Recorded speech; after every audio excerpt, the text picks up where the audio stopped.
Hi, everyone. Thanks so much for joining us on the podcast, This Badass Sober Life, made by the Natural Highs community. My name's Kara, and I'm an internship student with Natural Highs.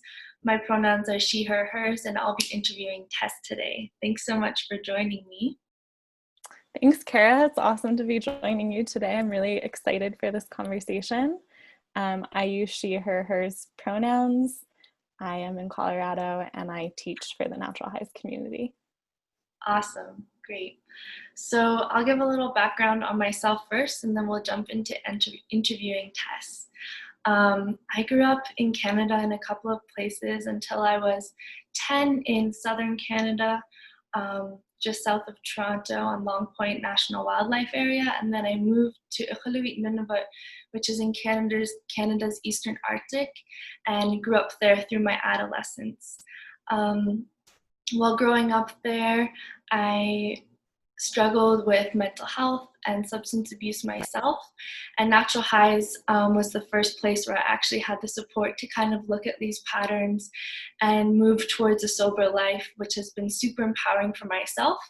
And now I felt so inspired by Natural Highs that I've created my own Natural Highs Iqaluit program, which would be combining rock climbing and all of the different educational tools that we use at Natural Highs, and hopefully bring that back up to Iqaluit Nunavut in the summer of 2022 to pilot a rock climbing empowerment program.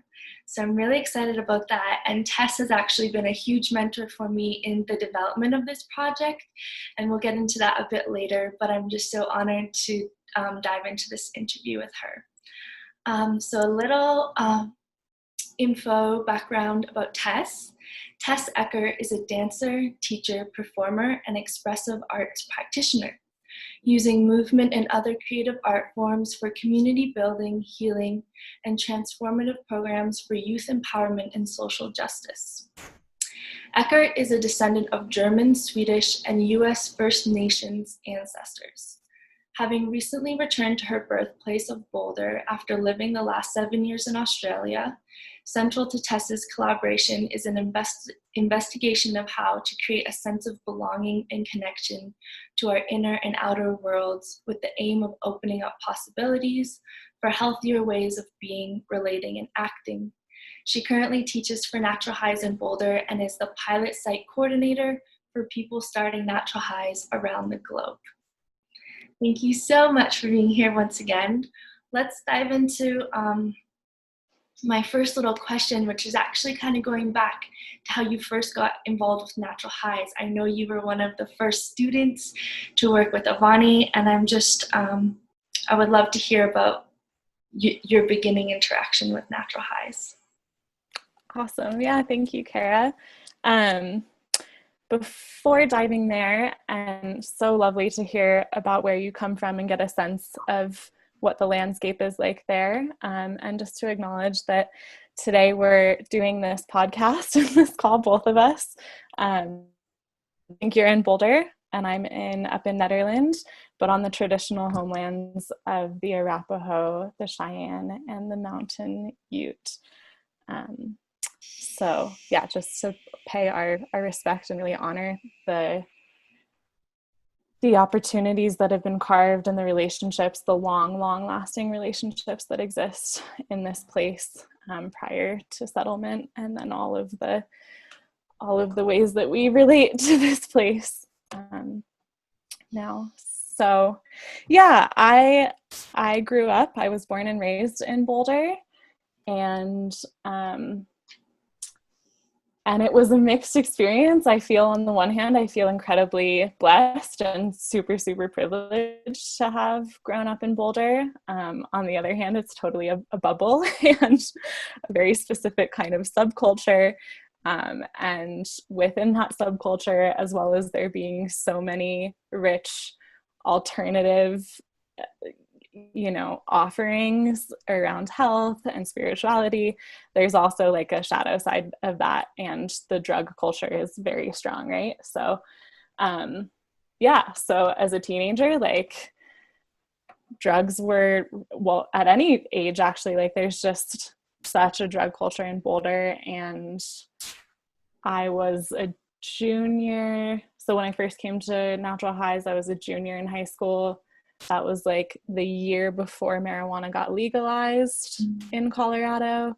So it was an interesting turning point, and it was basically just so normalized. So like if you weren't part of that culture, you felt kind of a bit excluded or on the outside or sort of weird. That was my experience. Like I didn't really super strong pull to do drugs, but you felt like you were on the outside if you weren't doing it, because it was just so normal, and it wasn't really seen as a bad thing here. It was just like, yeah, as I'm saying, it was just the norm.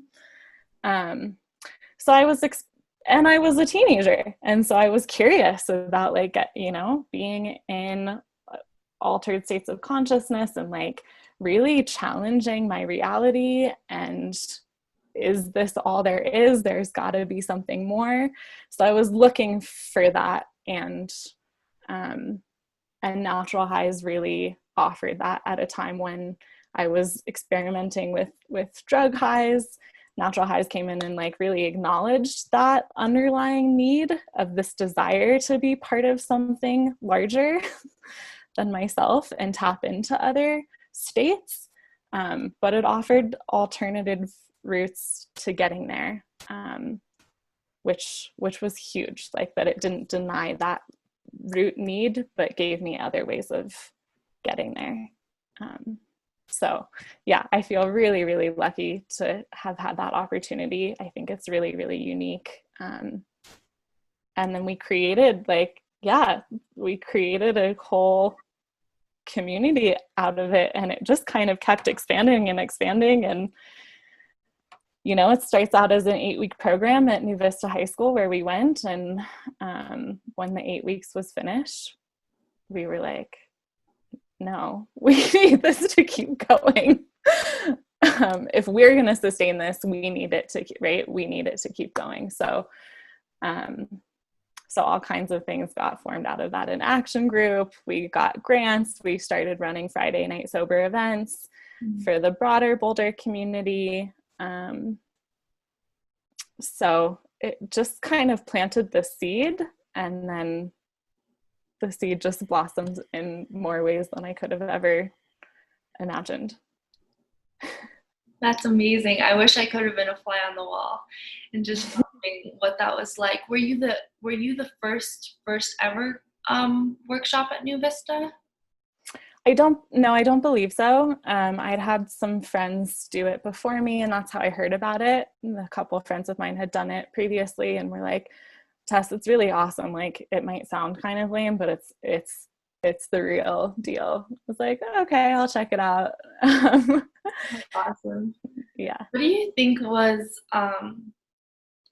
Natural High's most potent offering for youth? Like what really grabbed you and made you help apply for grants and just keep different activities going? You know, that's not, every teenager doesn't necessarily want to support a club or a group in that way. Yeah, I think it was a few things. I think it was like being trusted to take that lead and really feeling the ownership of like, oh, you're not like, the adults aren't going to try to do this for us or take this from us. Really, we get to like create exactly what we want within a safe container. So there was just so much freedom and permission and encouragement for us to dream and then make that happen. And that was I actually think that really helped me like step more into leadership in my life, was that understanding of like, if I can dream it, I can create it.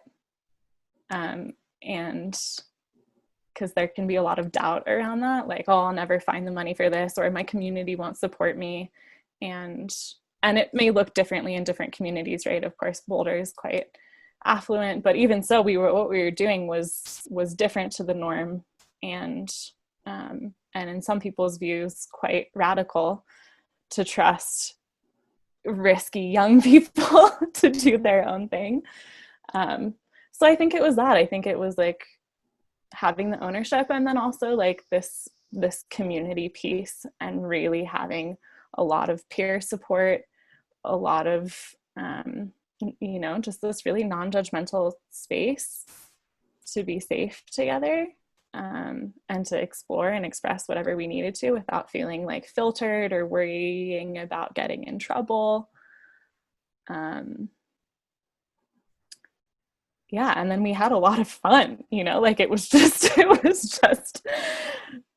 so much about creating these like really multi-sensory creative spaces together. And so it was motivating. It was hard work too. We had to write grant applications. We had to source, food, and like there was a lot that we had to think about, that as a 15-year-old you're like, oh, there's a lot that goes into planning events. But it paid off every single time. It was so worth it. That sounds incredible. And it's kind of making me feel like maybe that's been a key component of Natural High success over all of the years, has always been listening to the youth and being really flexible with meeting their needs and empowering you to take charge and create the activities that they feel like they need in their lives. So thank you so much for sharing that. I'm curious about what made you passionate about living the sober life, and what met the needs that what activities or different types of herbs or things that Natural Highs was introducing to you met the needs that you had originally been trying to fill with drugs and alcohol. Yeah. So there's a couple key things for me. I think one was just being given, sorry, let me rewind a little bit. So I came, just to give a little bit more context, because I think this speaks to the need it was filling in me. So as I said, I think I did my first Natural Highs workshop either the second semester of my sophomore year or first semester of my junior year. And then I went to Argentina for a semester, which was awesome. And part of that was inspired by Natural Highs, because we were doing this Yerba Mate ritual. And we had weekly Mate philosophy circles. So for those who don't know, Yerba Mate is a tradition that comes from South America, and I've got a gourd here in Bombilla. So it's a tea that gets shared in a ritual, and we use it in Natural Highs as a substitute to a drug. So rather than sitting in circle and passing a joint or a bong or whatever else, we pass a gourd. And so I was curious origins and roots of that, and I wanted to travel, so I went to Argentina for a semester. And then right when I got back from Argentina, I got in a pretty serious bike accident in Boulder, which I sustained a severe traumatic brain injury from, and it landed me in the hospital for a week, and then I had to be tracked really closely, like over the next 18 months. And I had luckily like such a miraculous recovery from that. But there was also a lot of symptoms that I was dealing with. And I'd done Natural Highs, but I wasn't totally clean. I hadn't used to be 100% sober at that point. And so with the brain injury, one of the conditions was you really need to not use alcohol, drugs, nicotine, like anything, in order to give yourself the best shot at healing. And that still felt hard to me at that time, because I was still kind of in this place of ambiguity of like, oh, I want this Natural Highs, but I can still do drugs. Like I can have both. And so that was kind of a tipping point for me. And I was really lucky that I think that I'd already found the Natural Highs community, because that allowed me to support myself in that space of brain recovery and substance recovery to like really make the commitment to move towards a more sober lifestyle. And luckily I had enough ability physically. It was really my brain internally that took the impact. So I was still able to dance. And Avani has a background in dance movement therapy. And so offered, I think that was really what captured my spirit, because I had been dancing for a long time. But I was trained classically. And so it was much more structured, and I wasn't often getting into altered states in ballet class, probably ever. And Avani was doing some trance dance and like blindfold dancing, and I had some really, really profound, like deeply profound experiences with that, which gave me some of the deepest insights and highs, more than any that I'd had from, psychedelics or any of the drugs I was experimenting with at that time. And so I think that really like captured my spirit and my soul. And then it felt easy after that. Like, as long as I can have this, then it's going to be okay. Plus the brain chemistry, like Avani was teaching so much about the brain chemistry, and having just had a brain injury, that was fascinating. Like, it was fascinating anyways to learn about that, but then to really understand how the brain heals itself while I was in that process was just super helpful, and like gave me patience and a lot of self-compassion through some of the challenges that I was going through of like adapting to having this new brain. So sorry, I know that was a really long answer, but yeah, like the more I forget about that, and now that I'm coming back into Boulder and natural highs and thinking about why it works for me, like, yeah, that's a piece of it that I kind of forget, but it's there. Oh, that's a huge piece of your story and of your connection to natural highs. And we actually share even more in common now. So I've had a lot of concussions, like about 13 over my life. And I've always known that, okay, this isn't going to get better while I'm using. And that was something that I had always kind of known, but never really stopped using. And I'm kind of linking your story to a big push for getting sober with natural highs for me was around my health, because I had just decided to go off of hormonal birth control for the first time in 10 years. I was working with this really incredible menstruation coach, and she's like, you have to do a liver detox. Like, we need to do a detox for like a month, couple months. You have a lot of excess hormones in your system after 10 years. I'm like, does that mean I can't drink? Yeah. Well, can I still smoke? It's like, I guess, like that's your lungs. But so it's like I stopped drinking for that month, and that was the same month the natural high started. And then I was like, I guess if I'm stopping drinking, I might as well just try and stop smoking. And so there's this really interesting piece to like our body actually needing to hit not necessarily rock bottom, but have some like physical complications as well, that I think can be a bigger push. That's not for everybody, but there's like a really common thread there, which I think would be a common thread with a lot of other people as well on this journey.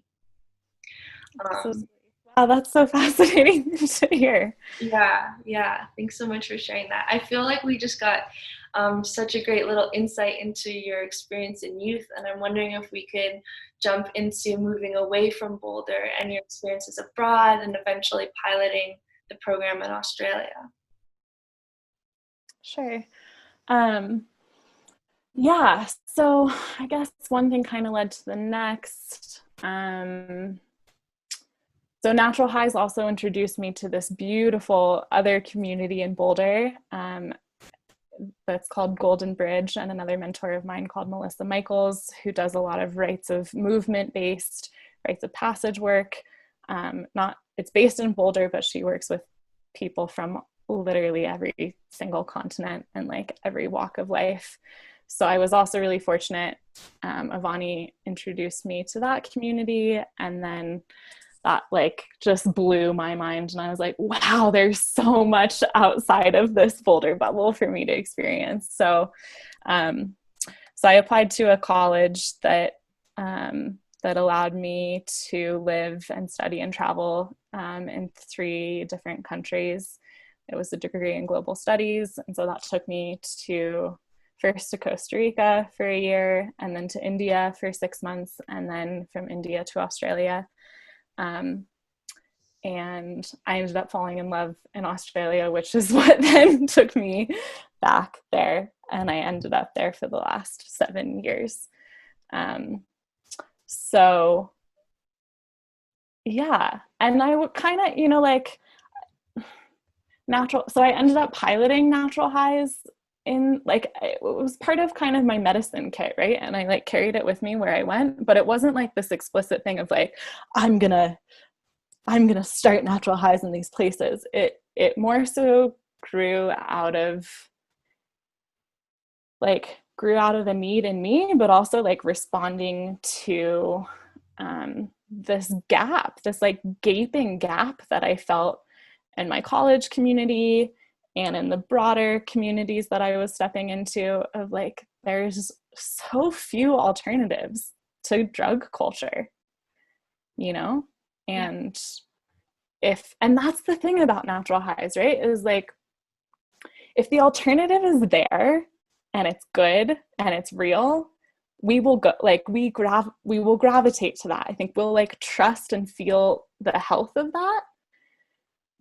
But when it's not there, like, and drugs are, then that's where we are, right? And so I think a lot of people struggle to get out of that drug culture because there's nothing else to step into, and that feels really challenging and really empty. So it's just a response to that, basically, of like, hey, you guys, like, we don't have to just sit at home and be bored if we're not going out drinking. We can do something else. So so I taught it in a couple different places, and then when I started working, when I moved to Australia and started working, I got my first job in youth work. I was like 20 years old, 21 at the time, and not super qualified, but I'd had this amazing mentorship. So I was like, okay, yeah, I know something. And I kind of trusted myself as a leader because my mentors had. And so I worked with a lot of different groups of kids, and particularly, this is really where Natural High started in Australia. I was working with a boys group, actually, in a really interesting town called Nimbin. I was living in Australia on the East Coast, close to Byron Bay, which is like 2 hours south of Brisbane. It's a coastal beach town, and it's within the broader Bundjalung Nation. The Bundjalung Nation is one of hundreds of Aboriginal nations within Australia, and then there's lots of different language groups within the Bundjalung Nation. So anyways, I was doing this group in Nimbin, and Nimbin also has it reminds me a lot of Boulder. It's totally its own little bubble, and it has a really, really strong cannabis culture. Even though it's still illegal there, they have like Cannabis Cup and Mardi Gras, and like, yeah, it's kind of their primary industry and culture. And so the teens there are like incredibly well versed in that culture, but from kind of an adult perspective. And like, right, I feel like it's a different conversation, like talking about how cannabis impacts youth versus adults, and the adolescent brain versus the adult brain is a very separate conversation. And it just felt like they were conflated, and that there were not a lot of there weren't other alternatives again in this community. So I was like, maybe I should do natural highs with this boys group. um, Amazing. so I got that opportunity. That was kind of the first pilot of it, and they responded really well to it. And the school that I was working with was really excited about it. And so, yeah, I kept piloting it from there with new groups of kids, and moved around to different communities to do youth work. And yeah, so that's where it started. And then I got an opportunity. From Nimbin, I then got a different job in a remote community about an hour from Nimbin called Casino, um, and which is the beef capital of Australia. It's a very agricultural center, and it has the highest, I believe it has the highest Aboriginal population per capita. So I was working predominantly with Aboriginal youth, which was quite new for me. And so I really had my eyes opened to just needing to learn and be sensitive to how to work in a way that was culturally appropriate, respectful, responsive. So I teamed up with the Aboriginal Medical Service called Boulder, and there's some beautiful elders that work within. It's an Aboriginal run health service. And so I worked with an elder called Hank Hickling, and the director at the time of the medical service is called Troy Combo, and they really cheerleaded natural highs, and we really worked together to figure out how to adapt the curriculum to make sense in their cultural context. So some of that looked like making it much more visual and hands-on and interactive, which it was already, but the brain chemistry, rather than just drawing it up on the board, was how can we make this really embodied and bring more music in? And when we do the blindfold run, bringing in didge and different traditional cultural elements that they wanted to bring. So it wasn't about me going into the community and being this is what I understand about Aboriginal community and this is how I'm going to respond. It was me admitting that I knew very little, but that I trusted that there was something in natural highs that was responsive to a very human need. And then how can that look in this community? And I also learned, sorry, I know this is going on and on. Huge piece of my learning as well, working in Casino,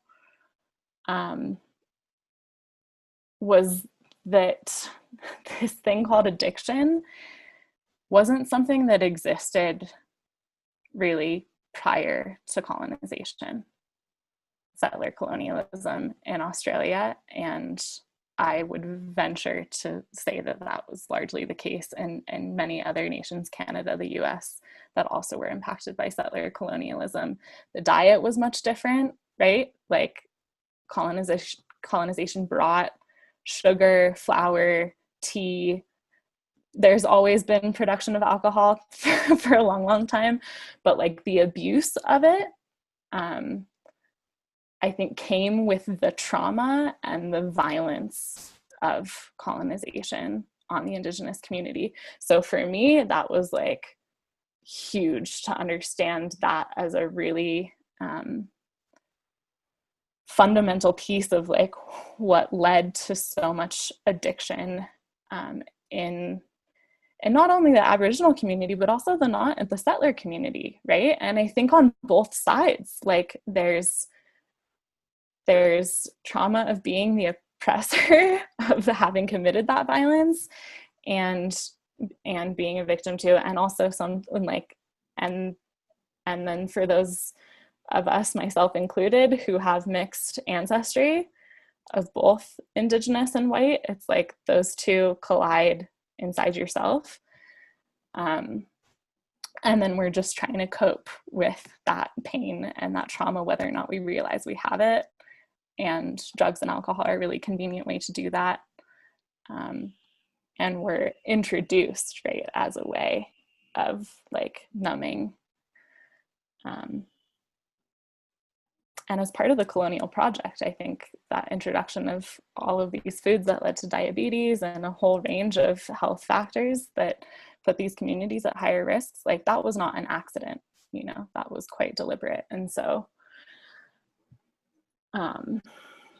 yeah, I think it just kept opening up like worlds of deeper understanding for me around addiction and why we in society, how we got to where we got to. Yeah, I think that understanding is so important, and I've been trying to learn more about that too in my own education. And it sounds like your humility was a really key component um, to being able to collaborate with the local communities and local Aboriginal people there, and just trusting in that human knowledge, being able to serve the community, and then how it grows. It sounds like you guys developed it together. What would you say to the different people who are piloting natural highs programs in different places around the world right now? What pieces of advice would you give after gleaning some insights from this experience, and what things would you let go of, like that you might have done differently? Yeah, that's a really good question. Let's see if I can put it succinct. There's a couple of things. Yeah, one is that, and I believe that this is part of the philosophy of natural highs in its origins, is like respond to the needs of the group and the people where you are. Exactly. So really listening to the young people, and there's a diversity of young people. So what are each individual's needs? What's the cultural need? What's the community need? So being willing to maybe like let go of an agenda that you might come in with, or like, right, there's some really good frameworks within natural highs, which are definitely super supportive, but like to not get too pinned down or too attached. So I think, yeah, like learning about the local history and cultures where you are, and finding out what resources already exist, right? Also like unpacking that assumption that I certainly came into this town casino with. Casino was like the farthest thing from my upbringing. Was like this culture that I just had never been exposed to, and there was high rates of violence. And so I came in with this like whole thing of, right, this like kind of white savior complex of like, okay, I'm gonna like fix this. And to actually see what are the resources. And sometimes it takes a bit of like fishing, right? But like what are the rituals, what are the traditions? And if they've been lost, how can we like help remember them or re-find them?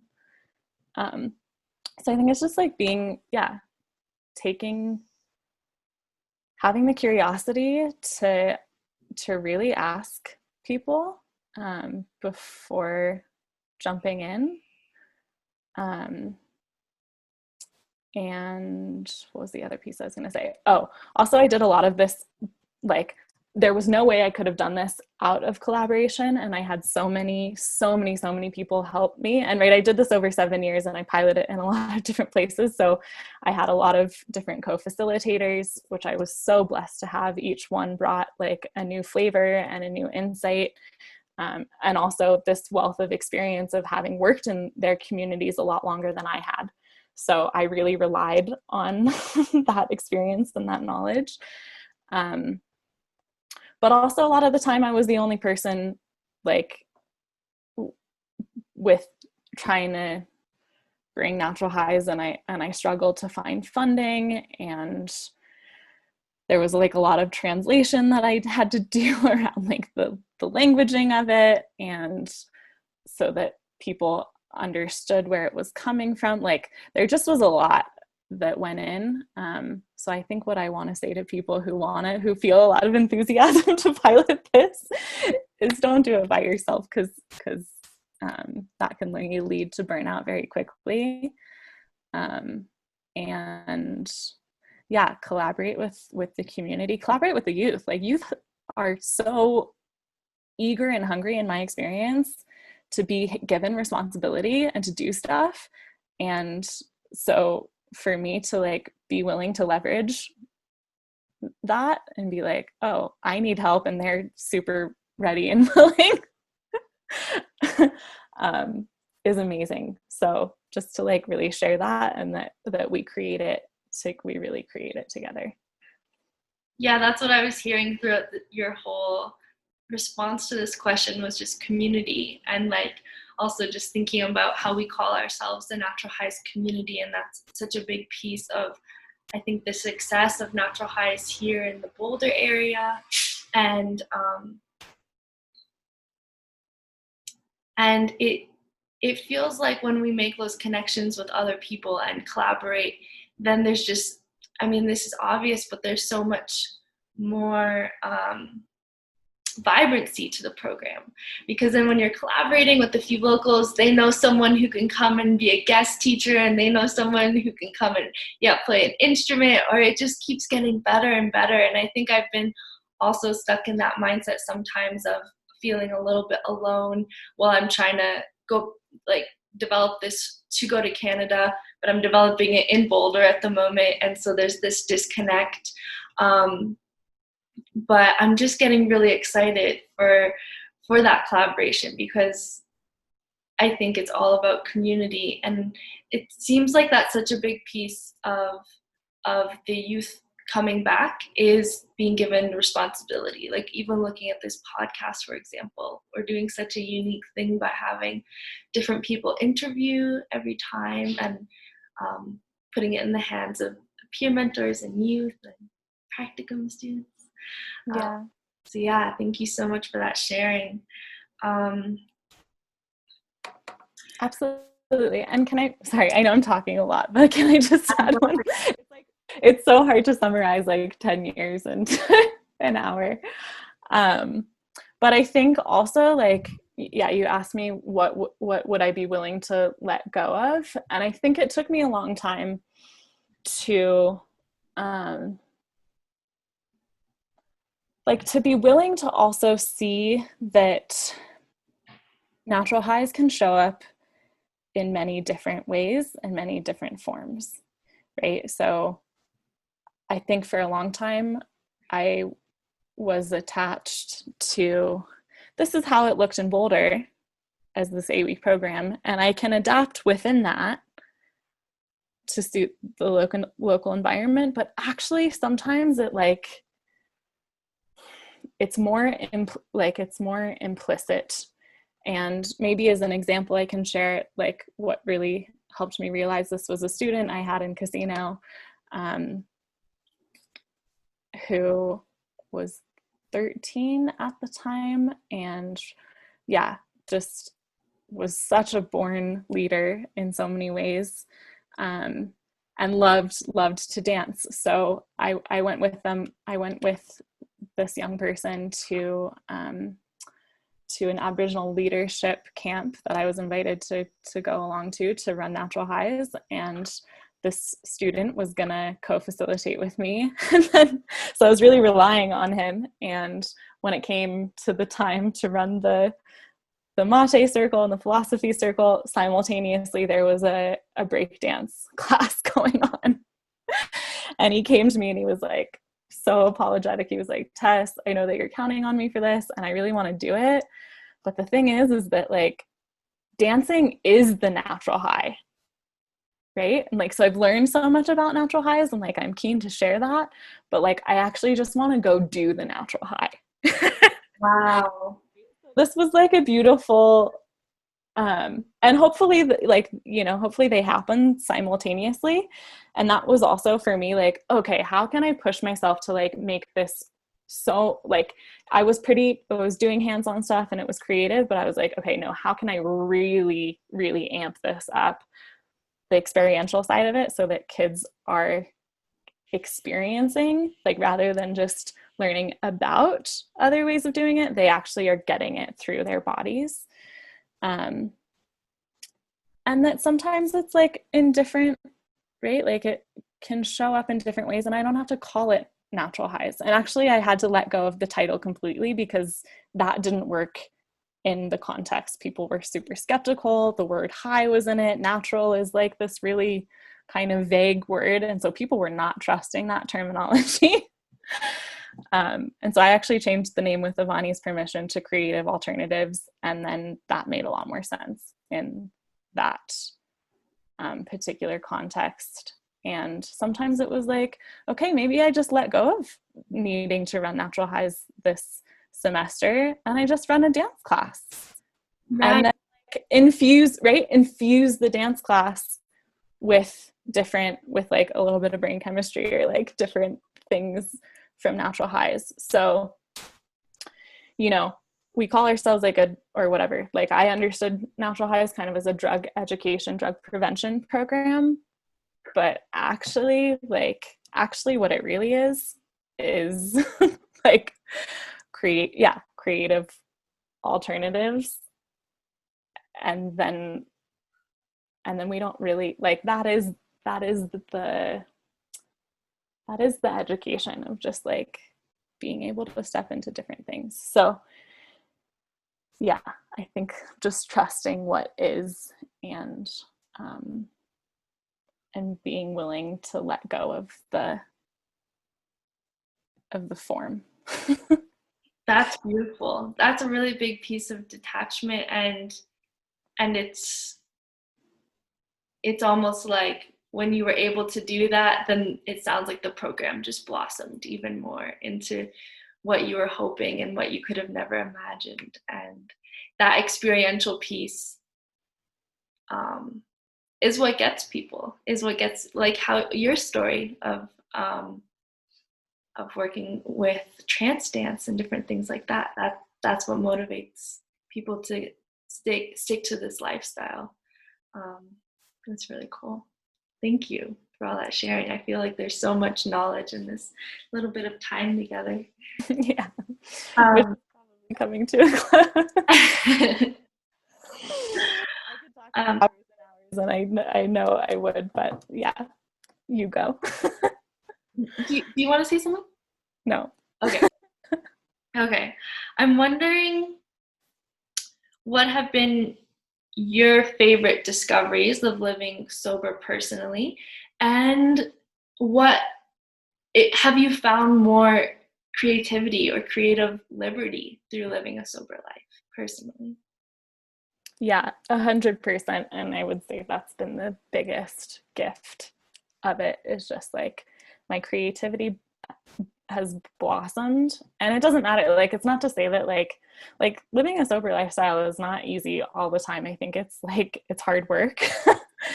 and there are still plenty of moments when I just like want to throw my hands up and, you know, old habits come like wanting to creep back in.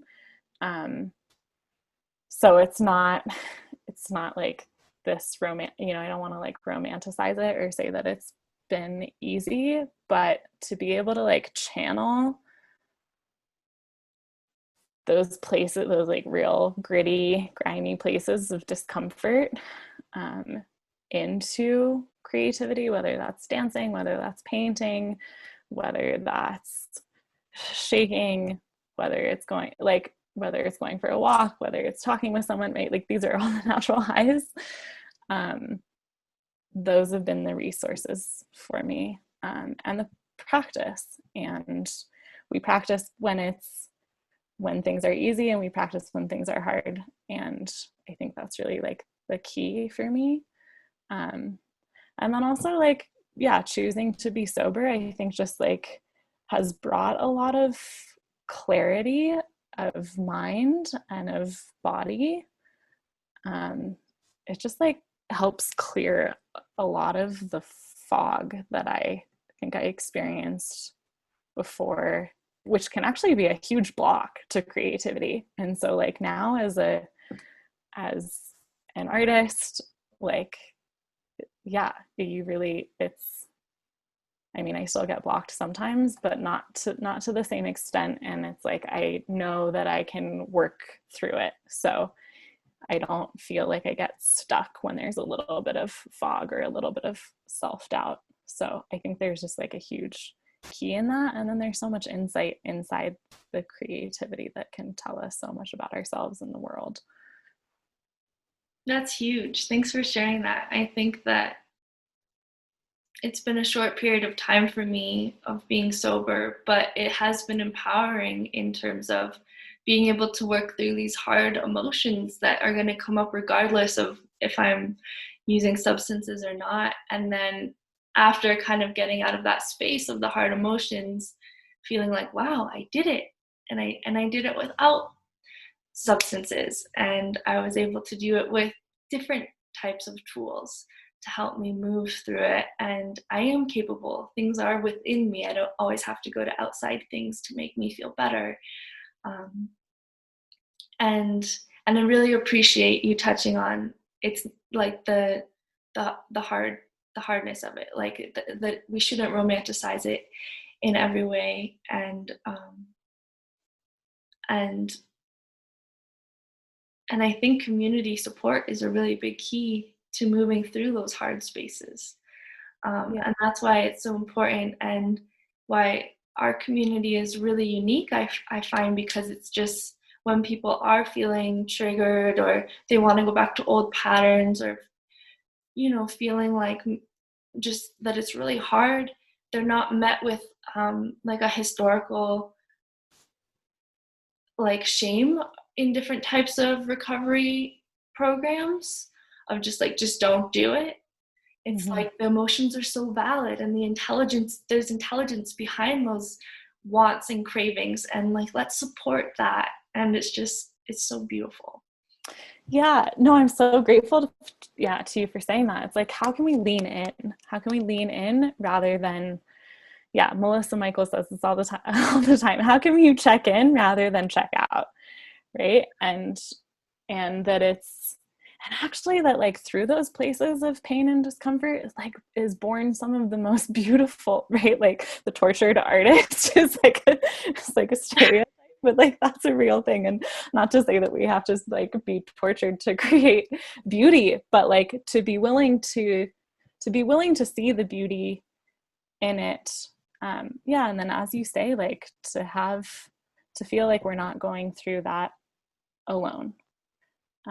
And I think in my 7 years of working with young people in Australia, it was like so often like I can see the benefits of getting sober and I want to, but then I'm like, then the compromise or like the sacrifice feels like one's whole entire social life.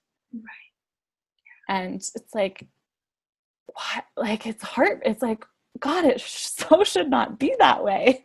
And when you're hearing like a lot of individuals say that, you're like, why?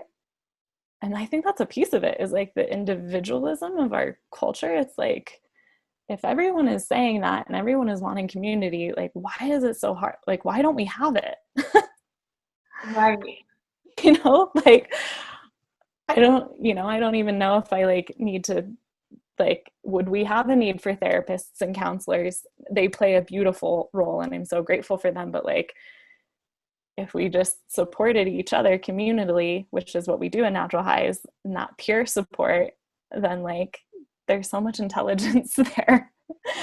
Exactly. And it makes sense if you're having a bad day and it's like, hey, you want to get a drink, or like you go to a party and you smoke, or you just go to a friend's and smoke, like there's community around these substances. And so you are losing that in a way. And so there just needs to be this creative alternative. Yeah. Have different communities and support people in that way. We don't have to give up the ritual. Like, that's healthy, that's normal, that's human. We gravitate towards community and ritual. And so it's about like how and what can that ritual shift so that we, right? Yeah, as a way of checking in rather than checking out. And so that we can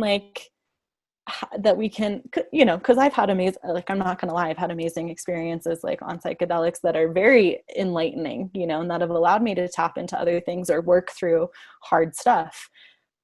But I think the difference to those experiences versus experiences of other rituals or sitting in circle or dancing through those things is that I'm able to integrate those things back into my daily life, where it felt hard to like be able to capture and integrate and trust also like whatever came through the drug induced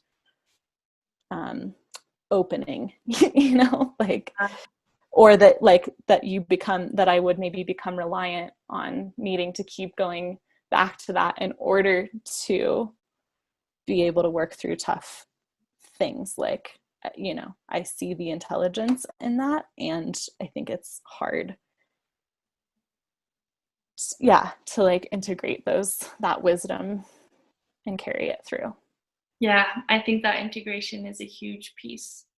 I've experienced that too. How do we, right? It's about sustaining. How do we sustain it? Exactly. Yeah. I lost what I was going to ask. I'm loving this conversation, but I'm going to wrap up with our last question. Which is, being so patient. No, I'm learning so much. I love it. I'm sure others will too. If there's one message you could send to others, what would the message be?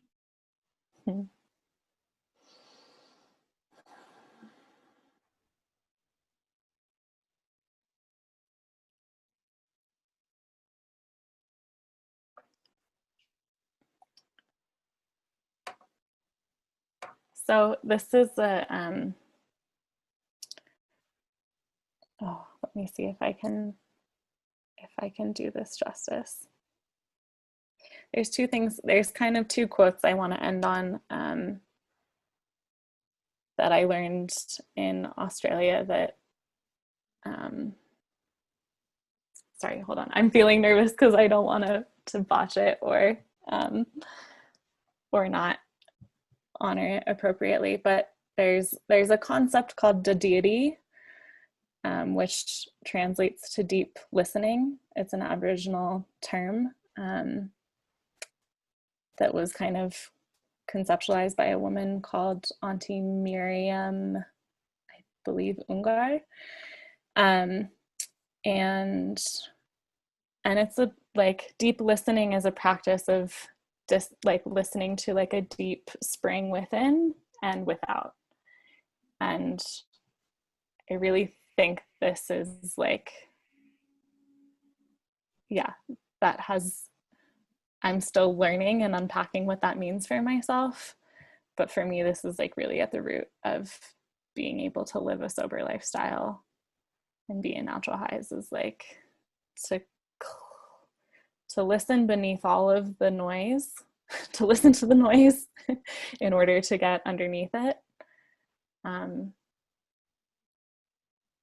To whatever wisdom, kernel of wisdom is there for me. So, and then also really being willing in that same way of listening to myself, of really being able to set aside my own agendas, assumptions, and just listen so deeply to who I'm engaging with, to the environment around us. I think that's kind of a lost art in many ways. And I think my whole journey from Boulder to Australia and running this program as an outsider coming in has really been a deep practice of like learning how to listen to quiet myself enough to like, right, to like, yeah, center other people's experiences and voices, and relate from that place. And the other quote, I'll just finish on this point, I know there's so much not to, yeah, to kind of enhance that is, and this is also spoken by an auntie called, was born out of a collective process, actually. So this one specific auntie doesn't take personal credit for it. Her name will come back to me in a second, but it was born out of a collective kind of process. But she said, Auntie Lilla Watson said, if you've come here to help me, you're wasting your time. But if you've come because your liberation is bound up in mine, then let us work together. And so that's also been like, I carry that with me, just in general. And then also in terms of natural highs, like recognizing where there's power imbalances, but that actually like, I'm not free until you are. And so that we really, really do rely on each other, and we've got to support each other to do this work. Yeah. And learn how that is different in different communities according to different histories. And so that's what I want to share. Amazing. That was really beautiful and heart-touching. And what I'm just taking is those two quotes support each other in so many ways, right? Like deep listening to our bodies, our emotions, our minds, relational dynamics, community, environment. And that leads to liberation of all of us. What if we were all practicing that just a little bit more? The world seems so beautiful in my mind. Thank you so much, Tess. I feel so honored to have had this conversation with you. Yeah, likewise. Thank you so much. And I'm so excited to get to track your journey and see how, yeah, and just like to keep learning from each other. There's so much richness, and there's so much richness in this happening in different places, right? Because it like keeps expanding our notion. It like, yeah, it just is like blowing open natural highs in such a beautiful, rich, diverse way. So thank you. Yeah, I guess that just made me want to say one more thing around the blessings in COVID. You know, it's devastating in so many ways, but it's really helped us to reach a wider community, whether it's just through being online, having weekly newsletters, having the movie screenings of the movie Alcohol. And it's so inspiring how many people we're reaching right now. And you're a huge part of that. Thanks so much for tuning in, everybody. We hope you join us on our next podcast, whomever may be the interviewer or interviewee. Have a lovely day.